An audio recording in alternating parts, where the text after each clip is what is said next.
really excited about just building the identity of our offense and moving forward of just trying to be a fast, physical, disciplined offense, and really just love the group of guys that are here and love the way they're working. And it's been a good start so far, and continue to grow and improve and earn the right to go out and compete on Sundays. So I think it was Dawson Knox we were talking to, who had said, and Josh said the same thing, where there's so much carryover, obviously, with a promotion from within, in your case, terminology, all those things, but that there's a lot of nuances and kind of new wrinkles you're trying to work in.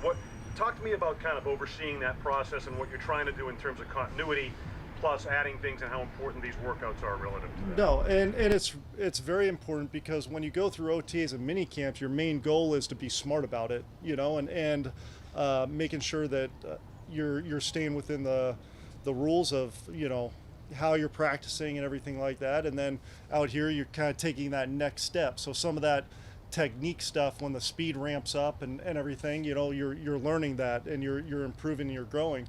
Overall, you're right. We're trying to be as keep the continuity as much as we can, but at the same time grow as an offense, and continue to expand what we do and how we do things, not only schematically but personnel wise. I remember going back, you talking about one thing you learned being a quarterback at Miami with all the weapons you had is get the ball in your playmakers' hands, let them make plays.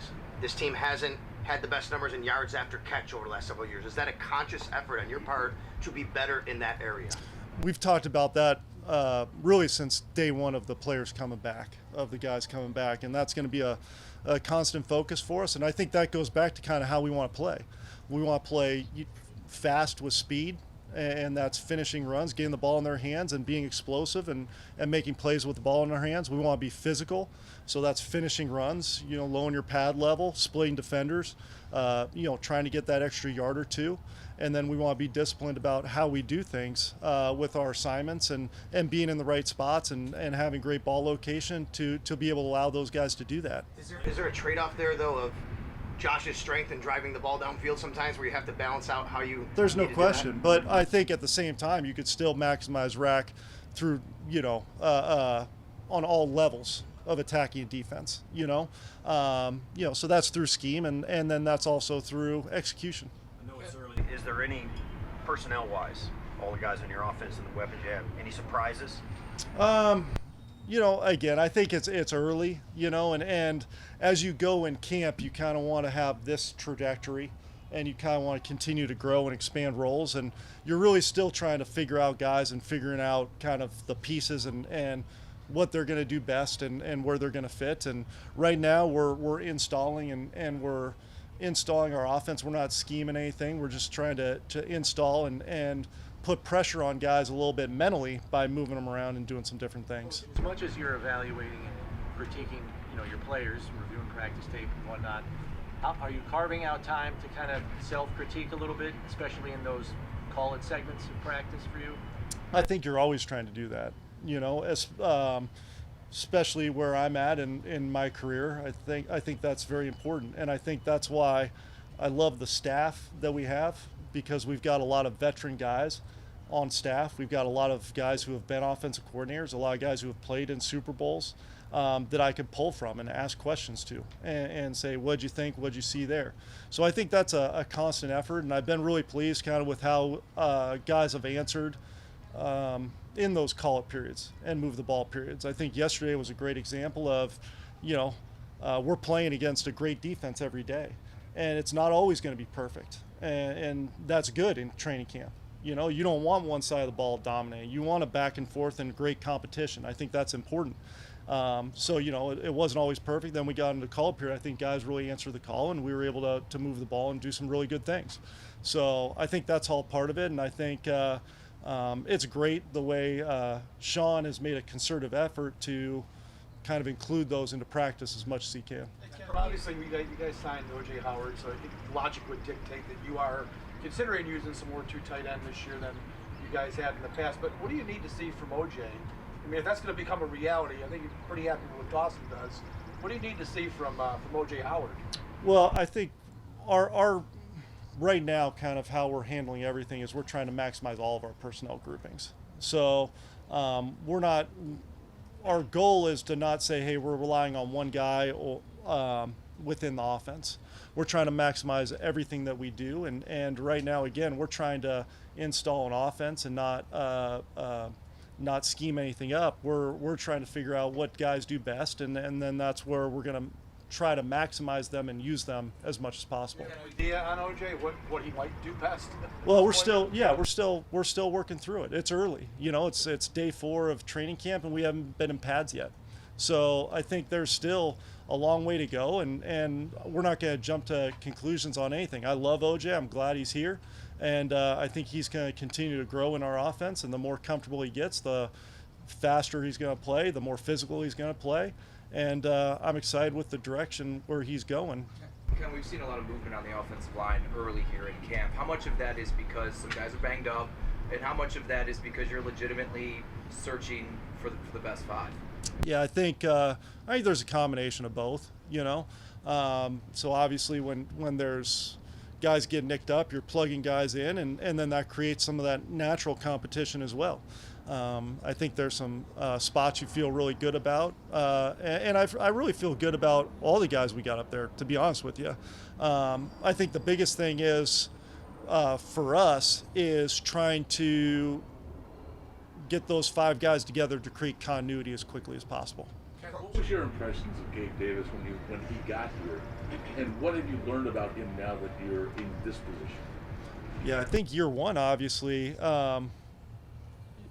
there was talent, but you didn't know kind of where that was going to go just based off of the college film and the things he did. I think he did a lot of good things in college, but you never really know, especially at any position, but a receiver position, kind of where that's going to blossom and how that's going to develop. And a lot of times that's up to the player of the mental and then how hard they work at it. I don't think not many guys you draft a receiver don't have the physical tools. At the end of the day, it's going to come up to 1, the mental. Can he handle the mental workload? And then 2, how hard does he work at it? And for Gabe, he's got both those qualities at an extremely high level. Great mentally, as smart as any receiver I've been around, and works his tail off. And so I think that's why you see that trajectory with him to continue to get better and better and better each year, because he's never complacent. The comfort level that Josh had going back to the Indy game, all those sideline catches to what happened in the Kansas City game. How steep is this trajectory, Nate? No, I mean, you never know, and you never want to kind of project. Honestly, you just want to focus on continuing to grow and continue to prove. And I think the stress that we have, we try to stress on offense, especially with Josh, is trust your eyes, trust what you see, trust your progressions. Don't get locked in on anything. And so when you've got the personnel that we got, I think it helps Josh to do that, because he doesn't feel like he's got to get locked into one specific player. And so far, what have you seen from James Cook? We've seen him, he's been involved in the passing game. He has that skill set, that dynamic that he brings to that running back room. But what are your early impressions of him, and maybe where do you see him kind of fitting in this offense? James is working, and James is doing a very good job for what we're asking him to do. Again, it's hard for a rookie at any spot to kind of come in and make that huge impact in year 1. So we just want to make sure we continue to bring him along and continue to, again, just grow and go in the right direction as a player. 1, from the mental side, and 2, learning what he can do physically. So again, I think right now it's so early to kind of tell where he's going to fit in and everything, but I love James. I love his personality. I love kind of what he brings to the table athletically and physically, and he's working his tail off mentally, which is great, because there's a lot to learn at that position in terms of everything from the run game to the pass game to the protection and all that, and he's continuing to work hard with it. But again, it's early. He's got to continue to work at it and continue to grow and continue to progress the way he is. Okay, you were talking about that you're not scheming, you're just installing. What are the benefits of just throwing everything at him early on? Well, I think it's huge because you're trying to build a foundation of your offense. You're trying to build a foundation of what you do, your core principles of playing fast, physical, and disciplined, and your core concepts, that you want to kind of hang your hat on throughout the year. So, once you get those in, then you just keep working, and you keep refining those things.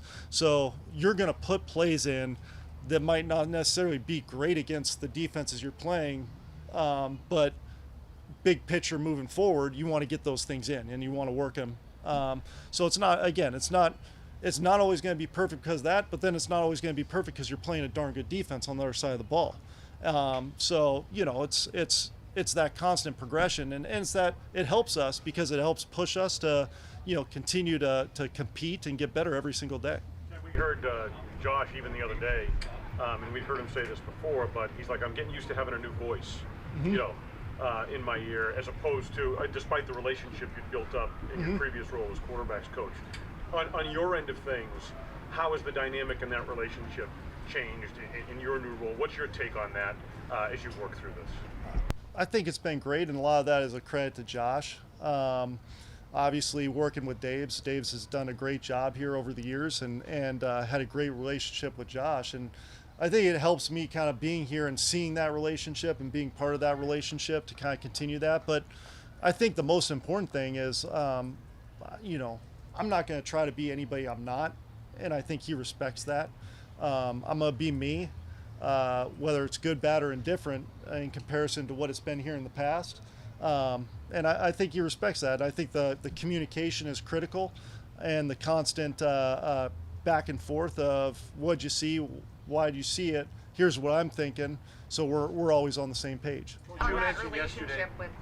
On that relationship with Josh, you mentioned a few times the defense looked really good yesterday. When he is frustrated, does that change now how you go back and forth with him when you're also tending to the rest of the team, or is there anything different there? No, I mean, again, you're just you're just working with the whole offense, so Josh is an integral part of that. So yeah, you're constantly kind of talking with everybody and going through practice with everybody, and again, I think that's the mindset you want to take on offense, that no matter how things are going, just through the course of a game, practice, season, there's ebbs and flows to a game and everything, just like in practice, just like in a season. So we want to try to do our best to be steady and be, as consistent as possible with our approach and our attitude. How effectively does he compartmentalize? Oh, he's great. I mean, he's competitive, and I love battle, right? No, and I love that about him, and I think it's a benefit. You want a guy who cares and wants to compete and wants to, go out and put his best foot forward. So that's always going to give you a chance. So Ken, how has the symmetry worked with Kromer being the new offensive line coach? He has different ideas of how to do things than Bobby Johnson did. How has that worked? Skill players working with the offensive line and what Kromer's trying to do. How's that symmetry? Is it working right now? How's it coming together? It's been great. I mean, we did a lot in the off season, obviously communicating kind of back and forth, and here's how I see it, how do you see it, to really kind of work through a lot of things to get it to where we wanted to.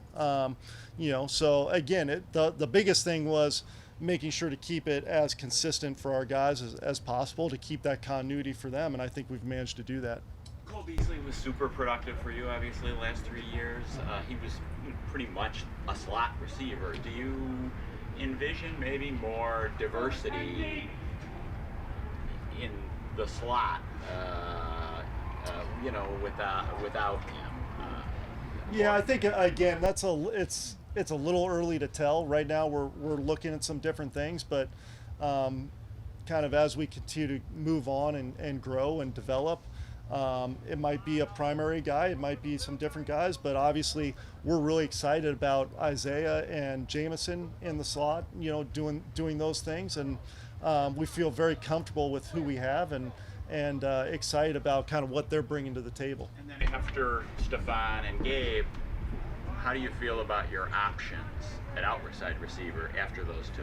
Yeah, I think again, it is early in the process, but I love the way those guys are working. It's a great battle. It's a great competition between those guys, and they're working extremely hard and doing they're doing the right things in terms of coming out every day prepared, playing fast, playing physical, and being disciplined in their approach. What do you feel like Isaiah McKenzie needs to show to see that he can take on more of that slot receiver role, that he can kind of do that more of what Cole was doing?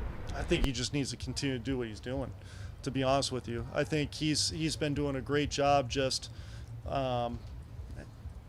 running routes, being where he needs to be for Josh, creating separation and doing things that it takes to kind of, within our system to gain that comfort level with Josh. I think both, and he showed that in previous times he's been able to be out there. I think he's always had a niche on our team, and it just continues to grow each year. From where he came from his rookie year to where he's at now, again, he just continues to get better each and every year, and that's all you can ask for from a player. Yeah, there's been a lot of fairly and unfairly, there's been a lot of knocks against Tavon Austin. Mm-hmm. Partly because where he was drafted and circumstances, but how do you get the most out of a player who is trying to find his way again in some ways? Yeah, I think, again, it's a learning process of what he does well and what he's most comfortable with, and then what he could handle mentally.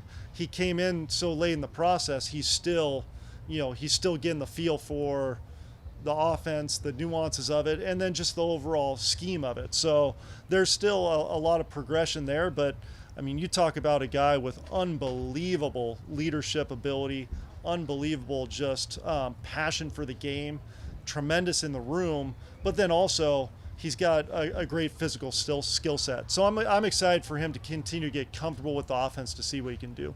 And all that experience in the room, the coaching staff with you, do for you to help you as a first-time play caller? And you look over, Mike Shula's there, and Aaron Kromer is there, and how can you lean on them? Give us maybe an example of what could happen in that. No, I think part of that is with Chrome, is the run game stuff, the protection stuff, kind of bringing in some maybe new ideas, which always kind of infuse a little bit of something into the offense, maybe that we haven't done here in the past. So that's been very exciting for him. With Schulz, it's been great having him because when you talk about especially situational football and being good in situational football, just he's been able to do it so much in the past, and he's been in a lot of different situations, whether calling a game in a Super Bowl or calling a 2-minute with a down by 6, a minute 20 left in the game, and you got 2 timeouts, and he's done those things. So to be able to lean on that experience and ask Schulz, like, hey, what'd you think here? Or in this situation, what are some different things that we could potentially do within our scheme that might have been different than what I just called right there? And I think that communication is great. And then the same thing with Joe Brady and all those guys, Rob Boris, all those guys who have great experience. You just mentioned, Tim, what's the most important aspect in your mind of the relationship between the quarterback coach and the offensive coordinator, especially because you have the perspective now of both of those roles? Yeah, I mean, you want a consistent message with Josh and all the quarterbacks, and I think that's key. I think the biggest thing is to make sure there's a consistent message from me to Joe to those guys in that room, and I trust Joe tremendously. And again, I think it was important to bring in guys who maybe not necessarily have been in this system in the past to infuse some new thoughts and new ideas. And he's come in, done a great job just learning how we've done things in the past and then putting his spin on it, which is what you want, because you want him to control that room and be the guy in that room. I don't want him to think that I'm kind of hovering over him, because I trust him tremendously to do the job and to be the guy in that room, and I think he's done a great job with that. The dynamic between Joe and Josh kind of room. It's been great. I mean, I think Joe's got a great feel for personalities, because Josh is different than Matt Barkley, then he's different than Case Keenum, and he's got a great way of relating with those guys, demanding things from them, at the same time understanding kind of the communication of what'd you see here, and okay, I understand that, think about this maybe. So I think he's got a great way about him, a great feel kind of how handle the room. We've seen Khalil Shakir get a little bit more opportunity because some guys missing time. When you guys drafted him, he was kind of slotted into this slot receiver only thinking about him because of his size. Do you think he's capable of a bit more than that? Are you experimenting with that? What's your vision for him? Again, it's and especially because he was kind of nicked up in the OTAs and mini camps and things. So we're still learning him a little bit too. So he's gonna continue to grow in his role, and we're gonna continue to find out what he can do, whether it's inside, outside, or anything like that. So I don't ever want to handcuff any of our guys. I want to be able to kind of see all what they can do. I mean, not just him, but it's like, hey, I'm still learning what Gabe can do. I can still learning what Steph can do, maybe differently than what we've done with him in the past. So all these guys, we're still trying to kind of figure it out, and that's what training camp's for. Training camps and OTAs and mini camps and all those things are for, hey, just trying to figure out exactly, what we can push them to do, and then kind of fit that into the offense. What do you see out of a guy like Quentin Morris, and where do you see his potential kind of continuing to grow? Yeah, I think, again, for a young player, he's really come in and done some good things, and I'm excited to see him when the pads come on and just see if that continue to translate and watch him continue to grow in what he's doing. Thanks, everybody.